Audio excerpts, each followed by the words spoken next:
Hold on. I just no. I need a really clean. Clean. Where's the sun? Yeah. So Mike's our commercial director. So Mike is the most important man. Is commercial director. CEO. Yeah, but you're the commercial. You're the one that brings the lolly in. He knows what's going on.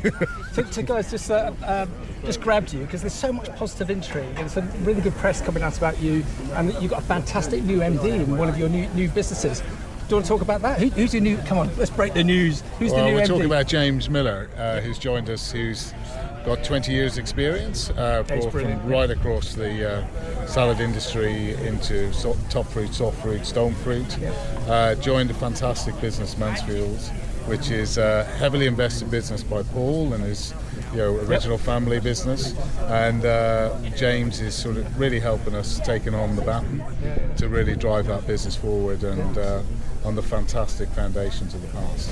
And we just had a session this morning which is slightly doom and gloom about politics. So then we've got, if it's okay to use the phraseology, you've got rising stars like your business, your businesses, and it's quite nice to flick through the likes of the esteemed Fresh Produce Journal. It's like, oh hello, what have you guys gone and done now? So is there a plan here? What's the plan? Because it all looks very exciting. It's really good for the sector that you guys are striving ahead.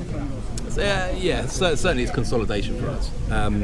We've done a really good consolidation piece in the ornamental through our Nui brand, Farfell Farms. We've bought sort of 3 farms. We've got a large market share in daffodils globally, so that's super exciting. And now we're moving into sort of this fruit sector where we've owned Emery for some time, Mansfields, Norton Cherries. We're consolidating that place.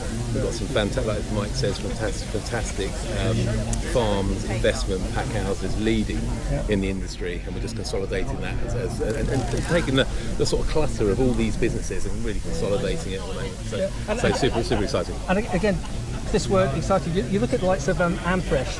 When I started working with them, when they were off my hedge, they were about £18 million turnover, and they're now number 1 billion plus. And that's why we've got to encourage businesses like yours. It might be a bit of an odd question, but how can we as a sector, or if we've got the likes of retailers and government looking in, we want you guys to prosper. But just like John Shropshire said earlier, we've got to get this country to grow. How can we help you as a business? How can we help you grow? I think Guy and John gave a brilliant presentation this morning on some of the challenges around the sector. Let's talk about planning. We want to, as a group, we want to invest and we want to grow. And in some of our businesses and even geographically locations, let's talk about Sussex as an example.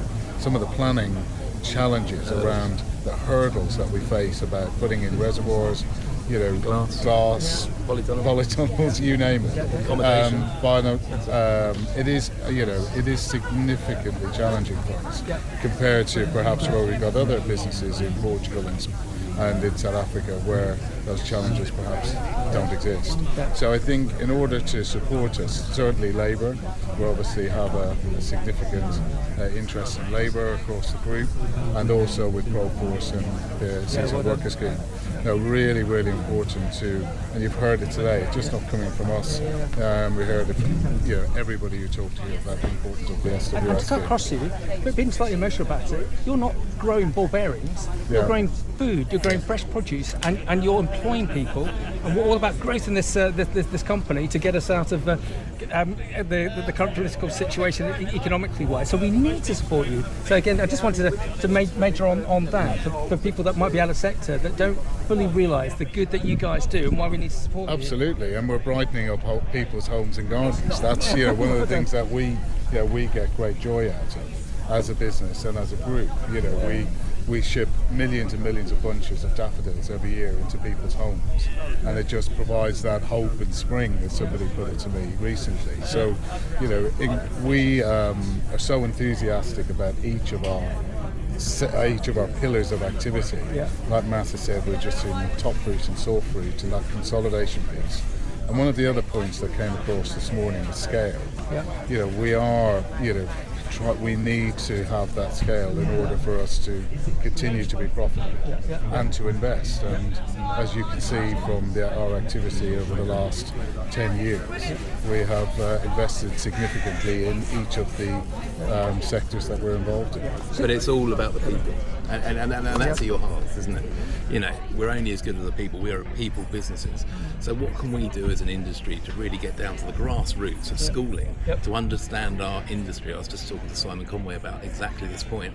We need to be promoting ourselves better. How do we do that as a collective? Because it's a great industry. It's phenomenal. Here we go. Six is a worn-out stat from the NFU. 6 out of 10 kids don't know where fruit and veg comes from. Absolutely. What's again majoring on the fact that your fruit is amazing. Your daffodils are amazing. Again, it's a comment, not a question. How do we get that message out? But generally, you guys are optimistic. Because if you weren't optimistic, you wouldn't be in this game. No. We enjoy it. We get up every day and we enjoy this sector. And we like to do things slightly differently. We're employing some great young talent and really driving the businesses forward. It's about performance as well. Okay, so to wrap up, really difficult question. What's your favourite fresh produce? Oh dear, that's really difficult. Choosing your favourite child here. Yeah, absolutely. Yeah, absolutely. all of them. No, you're going to have one. This time of year, strawberries. Oh, well done. What a fantastic product, fast-paced, great product. English strawberries. We're just moving into cherries, so that. Okay, I was going to go back and reverse and say, you cannot beat the first English cherry off the tree. Well, that's the taste is just unbelievable. Kids and taste. So Richard Gifford always says, if you give a young child a tomato, you'll have them for life. So again, we need to get your amazing product into as many children's mouths as possible. Absolutely. Gentlemen, thank you very much. Thanks very much. Cheers.